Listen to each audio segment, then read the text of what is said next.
اعوذ باللہ من الشیطان الرجیم بسم اللہ الرحمن الرحیم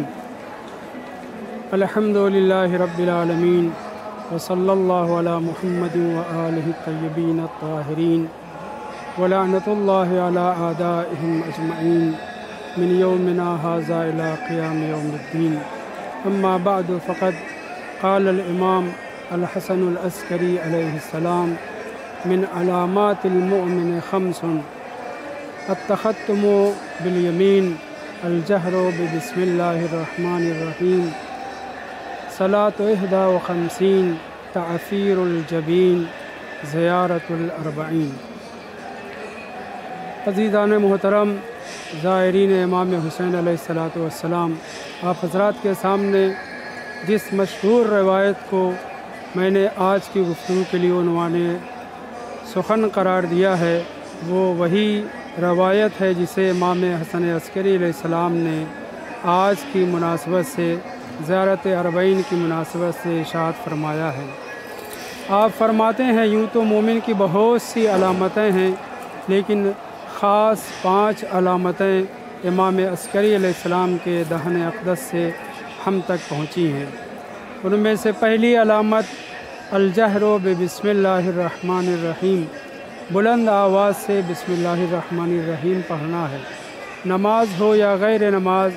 جہری نماز ہو یا اخفاتی نماز، کہیں بھی ہو، سفر میں ہو، حضر میں ہو، جب بھی بسم اللہ کہیں بلند آواز سے کہیں کہ یہ مومن کی علامت ہے۔ بنی امیہ نے آثار امام علی علیہ السلام کو محو کرنے کے لیے بسم اللہ کو پہلے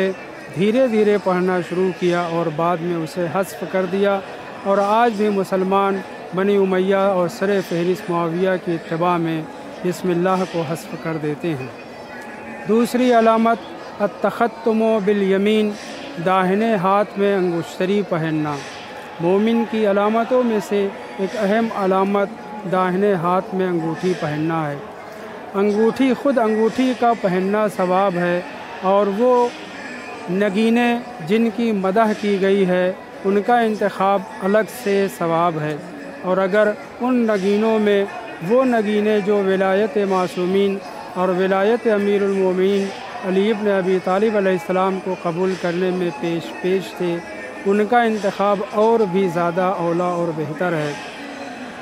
عقیق کے لیے اور یاقوت کے لیے متعدد روایات موجود ہیں۔ بعض لوگ کہتے ہیں فلاں نگینہ مجھے نہیں لگتا، یہ سب غلط باتیں ہیں۔ وہ نگینے، وہ نگ جن کی مدح کی گئی ہے، آنکھ بند کر کے روایات معصومین پر عمل کرتے ہوئے ان کا انتخاب کریے اور پہننا شروع کر دیجیے۔ تیسری علامت صلاۃ 51 51 رکعت نماز ہے، جس میں 17 واجب اور 17 جو مستحب نماز ہے۔ ان مستحب نمازوں میں 34 ہوتی ہے، جس میں سے 11 رکعت نماز شب ہے اور بقیہ نوافل یومیہ ہیں۔ مومن کی ایک علامت یہ بھی ہے، لہٰذا ہم آپ کو چاہیے کہ جتنا ہو سکے اس علامت کو بھی اپنے اندر پیدا کریں، جہاں تک ممکن ہو سکے نوافل یومیہ پڑھیں، اور اگر نہیں پڑھ سکتے تو کم از کم نماز صبح کی نافلہ، نماز مغرب کی نافلہ اور نماز عشاء کی نافلہ ضرور پڑھیں، اور نماز شب میں اگر امکان پیدا ہو تو ساری 11 رکعت نہیں تو 8 رکعت، اگر نہیں پڑھ سکتے تو کم سے کم 3 رکعت شفع اور وتر، اور اگر وہ بھی ممکن نہیں ہے تو کم سے کم 1 رکعت نماز وتر نماز صبح سے پہلے پڑھ لیا کریں۔ یہ انسانوں کے مومن کے امکانات کے اوپر ہے۔ اگلی علامت جسے امام عسکری علیہ السلام نے بیان فرمایا ہے تعفیر الجبین۔ عفر کہتے ہیں رگڑنے کو، خاک کے اوپر ملنے کو۔ جبین پیشانی کو کہتے ہیں۔ تعفیر الجبین سے مراد یہ ہے کہ انسان جب سجدہ کرے تو اپنی پیشانی کو خاک پر رکھے۔ پتھر پہ بھی نماز ہو سکتی ہے، سجدہ ہو سکتا ہے، لکڑی کے اوپر بھی نماز ہو سکتی ہے، لیکن مومن کی علامتوں میں سے ایک اہم علامت یہ ہے کہ خاک پر سجدہ ہو، اور خاک میں اگر خاک شفا ہو تو کیا کہنا، سونے پہ سہاگا ہے۔ خاک شفا پر سجدہ کرنے کی بڑی اہمیت ہے۔ اس سلسلے میں احکام خاک شفا کے عنوان سے کتاب بھی موجود ہے۔ اگلی علامت زیارت الاربعین، 40 کی زیارت۔ یہاں پر بعض منحرف مزاج لوگوں نے اس کو دعویٰ کیا ہے کہ یہاں پر 40 مومن کی ملاقات ہے، 40 مومن کا دیدار ہے، لیکن ایسا نہیں ہے، بلکہ زیارت الاربعین سے مراد آج کے دن، اربعین کے دن، چہلوں میں امام حسین علیہ السلام کے دن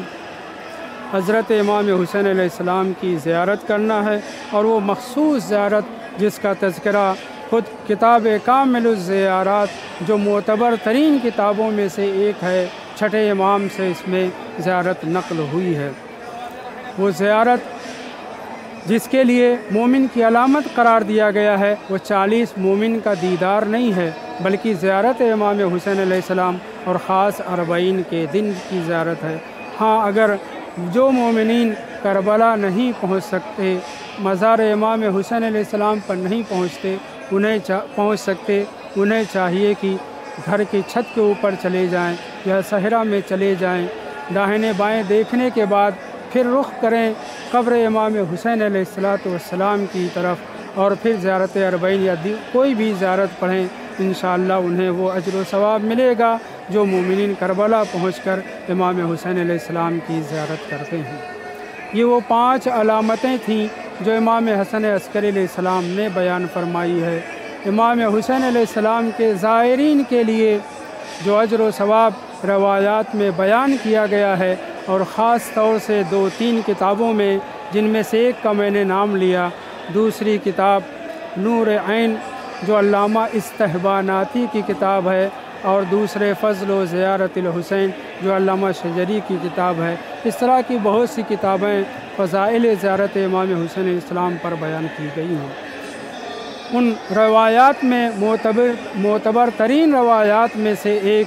جناب معاویہ ابن وہب کی روایت ہے، جو آپ نے حضرت امام صادق علیہ السلام سے سنی ہے، جس میں آپ حضرات نے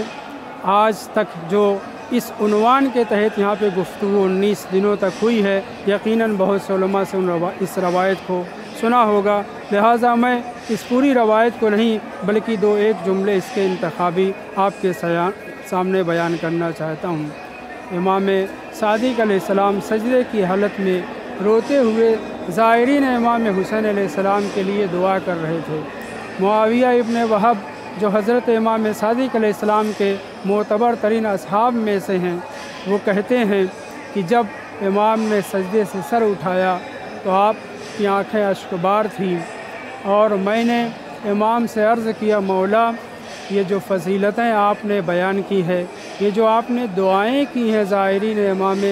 حسین علیہ السلام کے لیے، اگر کوئی اللہ سے بھی ناآشنا ہوتا، دہری ہوتا، خدا کا ماننے والا نہ ہوتا، اور اس طرح کی فضیلت آپ جیسے صادق اماموں سے سن لیتا اور اس کے اوپر عمل پیرا ہو جاتا، تو یقیناً اسے جہنم کی آگ چھو نہیں سکتی تھی۔ یہ فقرہ معاویہ ابن وہب کی زبان پر آیا، مگر امام صادق علیہ السلام نے کوئی انکار نہیں کیا، منع نہیں کیا۔ مطلب کیا ہے؟ مطلب امام کا سکوت اس بات کی تائید ہے کہ اگر کوئی امام حسین علیہ السلام والا ہو جائے، ان کی زیارت کرنے والا ہو جائے، معرفت کے ساتھ ان کی زیارت کر لے، تو یقیناً اسے خدا کی بھی معرفت ہو جائے گی، اسے رسول خدا کی بھی معرفت ہو جائے گی، اور وہ یقیناً جہنمی ہوتے ہوئے جنتی ہو جائے گا۔ دوسرا فقرہ جو معاویہ ابن وہب کی زبان پر آیا، اس کو بیان کرنے سے پہلے میں آپ کے سامنے ایک تمہید باندھنا چاہوں گا۔ وہ تمہید یہ ہے کہ بعض ذاکرین اور بعض خطباء کے اوپر اعتراض عوام الناس میں سے یہ ہو جاتا ہے کہ آپ لوگ عزاداری کی اتنی فضیلت بیان کرتے ہیں، ماتم کی اتنی فضیلت بیان کرتے ہیں، زیارت امام حسین علیہ السلام کی اتنی فضیلت بیان کرتے ہیں کہ بعض مومنین، بعض شیعہ لوگ نماز نہیں پڑھتے، روزہ نہیں رکھتے، دوسرے لفظوں میں آپ لوگوں کی تشویق و ترغیب فضیلت کی طرف، معجزات کے بیان کی طرف، عزاداری اور سینہ زنی کی طرف اتنی زیادہ ہوتی ہے کہ لوگ انحراف کا شکار ہو جاتے ہیں۔ تو جواب میں یہ کہنا چاہوں گا، ہماری ذمہ داری خطبہ و ذاکرین، علماء اور واعظین کی یہ ہے کہ ہم ہر چیز کو کما حقہ جو معصومین علیہ السلام نے جیسے بیان کیا ہے ویسے بیان کریں۔ صحیح ہے کہ ممکن ہے بعض فضیلت، بعض معجزے، بعض ثواب کو سن کر عظمت ثواب، بڑے ثواب کو مد نظر رکھتے ہوئے چھوٹے ثواب کے کام کو لوگ چھوڑ دیں، تو اس میں ہماری ذمہ داری کچھ نہیں ہے۔ یہ چیز آج کے دور میں نہیں بلکہ اماموں کے زمانے میں بھی ایسی فکر رہی ہے۔ معصومین علیہ السلام خاک پہ سجدے کو بیان کر رہے ہیں۔ خاک پر سجدہ مومن کی علامت ہے، ابھی میں نے آپ کے سامنے بیان کیا، لیکن اگر خاک شفا ہو اس کے اوپر سجدہ کیا جائے تو یقیناً مکہ کی خاک، مدینہ کی خاک، طوس کی خاک، دوسری خاک کے اوپر انسان سجدہ کرنے کے بجائے خاک کربلا پر سجدہ کرے گا۔ کیوں؟ اس لیے کہ خاک کربلا کی عظمت کے مقابل میں کسی سرزمین کی خاک کا اجر و ثواب نہیں ہے۔ تو اب اگر خاک شفا کی اہمیت بیان کی جا رہی ہے، ہماری ذمہ داری ہے بیان کرنا۔ اس سے لوگ اگر فائدہ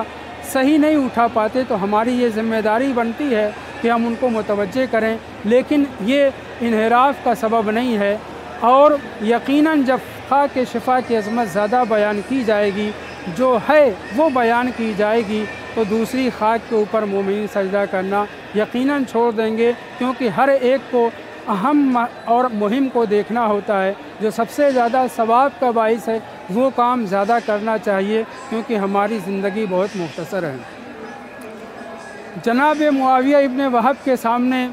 جب امام نے سجدے سے سر اٹھایا روتے ہوئے، اور جو دعائیں کی ہیں آپ نے ان ایام میں یقیناً ان دعاؤں کو سنا ہوگا، تو جناب معاویہ ابن وہب کہتے ہیں، امام ان سے پہلے کہتے ہیں تم کتنے فاصلے پر ہو امام حسین علیہ السلام سے؟ تو وہ فاصلہ بیان کرنے کے بجائے کہتے ہیں، مولا میں نہیں سمجھتا تھا کہ زیارت امام حسین علیہ السلام کا اتنا اجر و ثواب ہے۔ اور پھر جو پلٹ کر کے وہ قسم خدا